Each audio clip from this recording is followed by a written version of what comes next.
Hi, my name is PK and welcome to my channel. இந்த வீடியோவில் நம்ம baby corn எப்படி விதையிலிருந்து அறுவடை வரைக்கும் வளர்க்குறதுன்ற பற்றி தான் ஒரு ஃபுல்லாக பார்க்க போகிறோம். என்னோட ஒன் ஆஃப் மை ப்ரீவியஸ் வீடியோவில் ஸ்வீட் கார்ன் எப்படி வளர்க்குறதுன்ற பற்றி ஒரு டீடைல் வீடியோ கொடுத்துருப்பேன். அந்த வீடியோவில் என்னென்ன மெத்தட்ஸ் அண்ட் என்னென்ன ப்ராசஸ் ஃபாலோ பண்ணணும், அதே மெத்தட் அண்ட் ப்ராசஸ் தான் நான் இந்த பேபி கார்ன் வளர்க்குறதுல நான் ஃபாலோ பண்ண போகிறேன். Because sweet corn and baby corn ரெண்டோட வளர்ப்புக்கும் பெரிய வித்தியாசம் ஒன்று கிடையாது. கிட்டத்தட்ட ரெண்டும் ஒரே மாதிரி தான் வளரும். First start with seed sowing. Sweet கார்னோட சீட்ஸ் வந்து நான் நர்சரி லெவலில் வாங்கினேன். நர்சரி லெவலோட ஆஃபரில் வந்து பை ஒன் கெட் ஒன் அப்படின்ற ஒரு ஆப்ஷனில் அந்த சீட்ஸ் வாங்கினேன். எனக்கு இந்த சீட்ஸோட ஜெர்மினேஷன்றது ஒரு அப் டு லைக் ஒரு 60% வரைக்கும் ஓகேவாக தான் இருந்தது. அதுக்கு மேலே வந்து வி கேனாட் எக்ஸ்பெக்ட். மோரலஸ் இது பார்க்கறதுக்கு வந்து ஒரு ஸ்வீட் கார்னோட விதை மாதிரியாக தான் இருக்கும். நம்ம ஸ்வீட் கார்ன் விதையை நம்ம எப்படி விதைப்போமோ அதே மாதிரியே இந்த பேபி கார்ன் விதை நம்ம விதைச்சாலே போதும். விதை கலவைக்கு வந்து நான் வந்து ஒரு 2 பங்கு தேங்காய் நறுக்கடியும் 1 பங்கு உரம் எடுத்திருக்கேன். அந்த உரம்ன்றது நீங்கள் உங்களுக்கு எந்த உரம் தேவையோ நீங்கள் ஆட் பண்ணிக்கலாம். நான் வந்து இதில் மண்புழு உரம் மட்டும் தான் ஆட் பண்ணியிருக்கேன். விதையை விதைக்கிறப்போ அது ரொம்ப ஆழமாக விதைக்கணுன்ற அவசியம் கிடையாது. அந்த விதை என்ன சைஸோ அதை விட ஒரு 3 மடங்கு ஆழமாக விதைச்சாலே போதும். விதைச்சிட்டு நல்லா தண்ணி விட்டுருங்க. ஏன்னா நம்ம அடிக்கடி இதுக்கு நம்ம தண்ணி விட போகிறது கிடையாது. எப்போல்லாம் அந்த மேல் தட்டு மண் காயுதோ அப்போ மட்டும் தான் நம்ம தண்ணி விடணும்.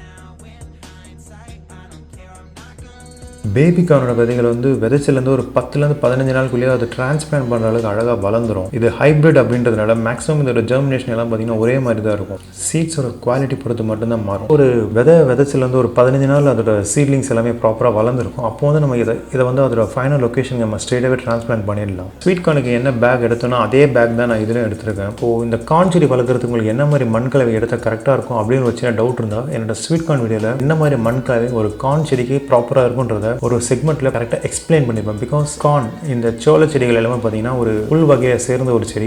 இதுக்கு வந்து அதிகபட்சமான நைட்ரஜன் சக்தி அதிகமாக தேவைப்படும். ஸோ அதை பேலன்ஸ் பண்ணுற மாதிரி எப்படி ஒரு மண் கலவையை கரெக்டாக ரெடி பண்ணுறதுன்றதை என்னோட பழைய அந்த ஸ்வீட் கார்ன் வீடியோவில் நான் எக்ஸ்பிளைன் பண்ணியிருப்பேன். அந்த வீடியோட லிங்க் நான் மேலே ஐ கார்ட்லையும் கீழே டிஸ்கிரிப்ஷன் கொடுக்குறேன். வேணுன்றவங்க அதை தாராளமாக செக் பண்ணி பார்த்துக்கோங்க. இந்த பேபி கார்ன் வந்து நான் கொஞ்சம் நெருக்கமாக தான் நான் நட போகிறேன். நீங்கள் இந்த அளவுக்கு நெருக்கமாக நடணுன்ற அவசியம் இல்லை. ஒரு 1லேருந்து 2 இன்ச் இடைவெளிக்கு நீங்கள் தாராளமாக கேப் விட்டே நடலாம். ஸ்வீட் கார்ன், பேபி கார்ன் இல்லை வேறு எதாவது நாட்டுச்சோளம் நீங்கள் நடுறது வந்தாலும் ஒரு சின்ன குறுகிய இடைவெளிக்குள்ளேயே தான் அந்த செடியை கேப் விட்டு நடணும். பிகாஸ் அப்போ தான் அதோட பாலினேஷன், இந்த மதுரங்க சேர்க்கைக்கு அது ரொம்ப ஈஸியாக இருக்கும். முடிஞ்ச அளவுக்கு அந்த நாற்றுகளை வந்து நல்லா நடுவில் பர்ஃபெக்டாக வச்சு நல்லா ஃபேர்ம் பண்ணி அந்த செடியை நட்டு விடுங்க. நட்டுட்டு மேலே வந்து மல்ச்சிங், இந்த மூடாக்கு போடுறது ரொம்ப ரொம்ப முக்கியமான ஒரு விஷயம். மூடாக்கு போடுறதுனால அந்த மண் அதிகபட்சம் அது ஈரத்தன்மை வந்து ஒரு ரெகுலராக அது எந்த அளவுக்கு தக்க வச்சுக்கோ அதோட அதிகமாகவே அந்த ஈரப்பதத்தை தக்க வச்சுக்கும். ஸோ இதுதான் அந்த சீலிங் டிரான்ஸ்பிளான்ட் பண்ணதுக்கப்புறம் இருக்கிற ஃபர்ஸ்ட் அப்டேட். நீங்கள் பார்க்கலாம் அந்த செடியெல்லாம் எப்படி ஒரே மாதிரி ஈக்குவலாக வளர்ந்துருக்கு. இதுக்கு காரணம் என்னென்னா இது ஒரு ஹைப்ரிட் பிளான்ட். எப்போவுமே ஹைப்ரிட் பிளான்ட் எல்லாமே பார்த்தீங்கன்னா அதோட க்ரோத்தாக இருக்கட்டும் இல்லை அதோட ப்ரொடக்ஷனாக இருக்கட்டும் எல்லாமே பார்த்தீங்கன்னா ஈக்குவலாக இருக்கும். ஆரம்ப கட்ட காலத்தில் மண்கலவில் ஆட் பண்ண அந்த சக்தியை இப்போதைக்கு இது போதுமானது. நம்ம எப்போ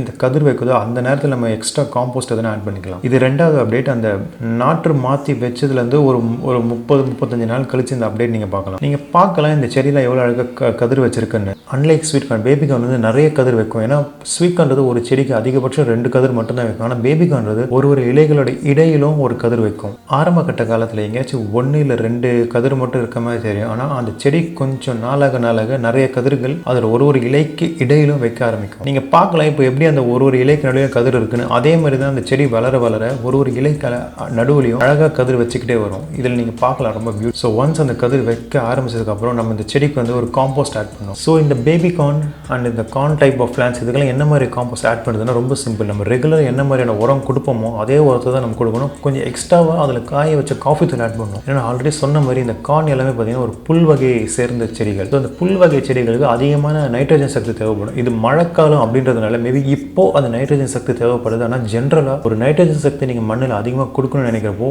ஒரு காய வச்சு அந்த காஃபி தூள்ன்றது ஒரு நல்ல ஆப்ஷனாக இருக்கும். உரம் போடுறப்போ அந்த செடிக்கு ரொம்ப நெருக்கமாக இல்லாமல் கொஞ்சம் அதை செடியை சுற்றி போடுங்க. ஏன்னா அந்த கார்ன் வகை செடி எல்லாத்தோட வேர்கள்ன்றது ரொம்ப படர்ந்து சுற்றி வளரும். உரத்தை போட்டுட்டு ஒரு மேல் தட்டு மண்ணை நல்லா கிளறி விடுங்க. ரொம்ப ஆழமாக இல்லாமல் இப்படி கிளறி விடுறதுனால நம்ம வந்து அந்த காம்போஸ்ட் எல்லாத்தையுமே வந்து மண்ணோட ரொம்ப ஈஸியாக இன்கார்பரேட் பண்ணுவோம். அப்படி இன்கார்பரேட் பண்ணுறதுனால அந்த காம்போஸ்ட் வந்து மண்ணுக்குள்ளே மிக்ஸ் ஆகிறதுக்கு ரொம்ப லேட் ஆகாது. அண்ட் காம்போஸ்ட் மண்ணுக்கு மேலே இருந்தாலும் சீக்கிரம் அதோட வெயிலுக்கு எக்ஸ்போஸ் ஆகிட்டு அது ரொம்ப ஈஸியாக ட்ரை அவுட் ஆகிட்டு அதோட நியூட்ரிஷன் வேல்யூ எல்லாமே லாஸ்ட் ஆகிறதுக்கான சான்சஸ் இருக்குது. அடுத்த முக்கியமான ஸ்டெப் என்னன்னா ஒன்ஸ் நீங்கள் காம்போஸ்ட் ஆட் பண்ண உடனே அந்த செடிக்கு தண்ணியும் கொடுத்துருங்க. ஏன்னா காம்போஸ்ட் எல்லாமே பார்த்தீங்கன்னா ஈஸியாக சன்னோட எக்ஸ்போஷருக்கு ரொம்ப குயிக்காக ட்ரை அவுட் ஆயிடும். ஒன்ஸ் ட்ரை அவுட் ஆகிடுச்சுன்னா அந்த காம்போஸ்ட் ஆட் பண்ணதுக்கான ஒரு ரீசனே இல்லாமல் போயிடும். அடுத்து வந்து நம்ம இந்த பேபி கார்னில் ஒரு நோய் தாக்குதல் பற்றி பார்க்க போகிறோம். நோய் தாக்குதல் அப்படின்றத பற்றி பார்க்கும்போது இந்த இலைப்பேன் இந்த ஒரு விஷயன்றது பேபி கார்னில் ரொம்ப ரொம்ப சாதாரணமாக வரக்கூடிய விஷயம் தான். இதை கட்டுப்பாடுறதுக்கு நம்ம ஜஸ்ட் ஒரு ரெகுலராக தண்ணி விடுறப்போ ஒரு ஸ்ப்ரேயர் மூலமாக அந்த தண்ணியை ஃபோர்ஸாக அடிச்சு விட்டால் போதும். அப்படி இல்லைனா ஜஸ்ட் அந்த வேப்ப எண்ணெயை தண்ணியில் நல்லா மிக்ஸ் பண்ணிவிட்டு நல்லா ஒரு ஃபோர்ஸாக ஒரு ஸ்ப்ரே மாதிரி பண்ணாலே இந்த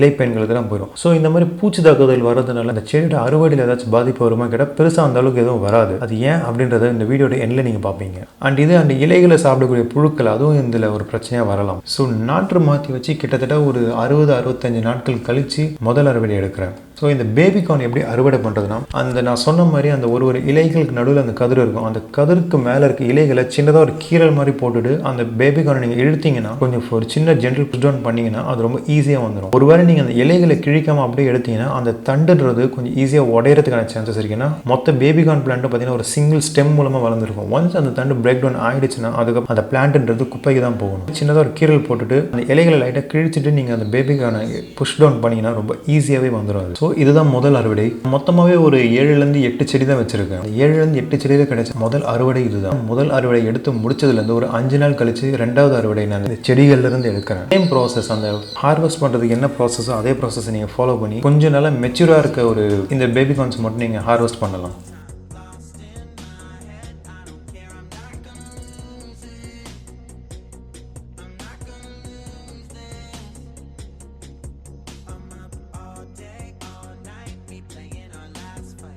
ஒருவேளை இந்த அறுவடை பண்ணுறப்போ நம்ம ஏதாவது எக்ஸ்ட்ரா உரம் கொடுக்கணும்னு கேட்டால் அது தேவையில்லை. இதுதான் அந்த ரெண்டாவது அறுவடை. ஒரு ஹோம் க்ரோன் பேபிகார்ன் எவ்வளோ ஹெல்த்தியாக இருக்குன்றதை இப்போ நான் உங்களுக்கு காட்டுறேன். ரொம்பவே ஹெல்த்தியாக ரொம்பவே ஃப்ரெஷ்ஷாக இருக்குது இந்த பேபிகார்ன். ஸ்வீட் கார்ன் மாதிரி இந்த பேபிகார்ன் வந்து நம்ம பண்ணி அப்படி தான் சாப்பிடணுன்ற அவசியம் கிடையாது. நமக்கு தேவைப்பட்டுச்சுன்னா, நமக்கு சாப்பிடணும்னு ஒரு க்யூரியாசிட்டி இருந்துச்சுன்னா இந்த பேபிகார்னை நம்ம பச்சையாகவே சாப்பிடணும். ரொம்ப அருமையான ஒரு சுவையில் இருக்கும் அது.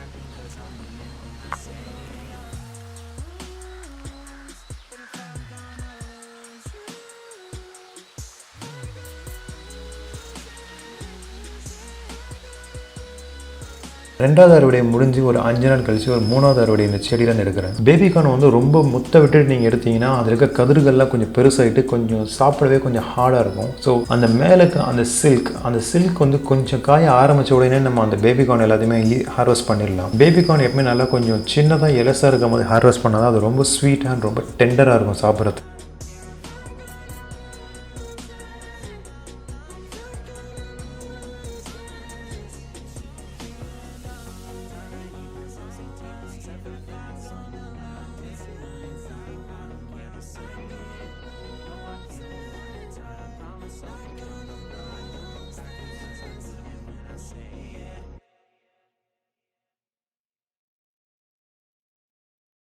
அந்த செடிகள்லேருந்து எடுத்த 3வது அறுவடை இதுதான்.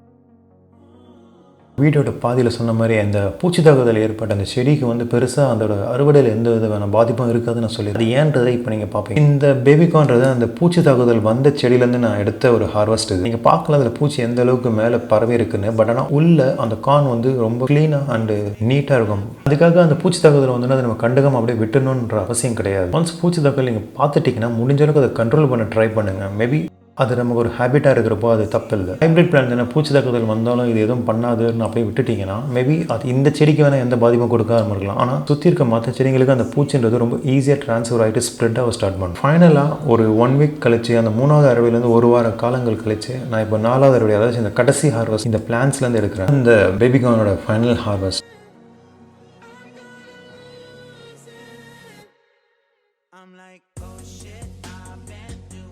கிட்டத்தட்ட இந்த செடிகள்லேருந்து ஒரு எக்ஸாக்டாக சொல்ல 4 டைம் வந்து ஒரு நிறையவே ஹார்வெஸ்ட் எடுத்தாச்சு. ஸோ இந்த ஹார்வெஸ்ட்லாம் எடுத்துக்கப்புறமா இந்த பிளான்ட் என்ன பண்ணலாம்?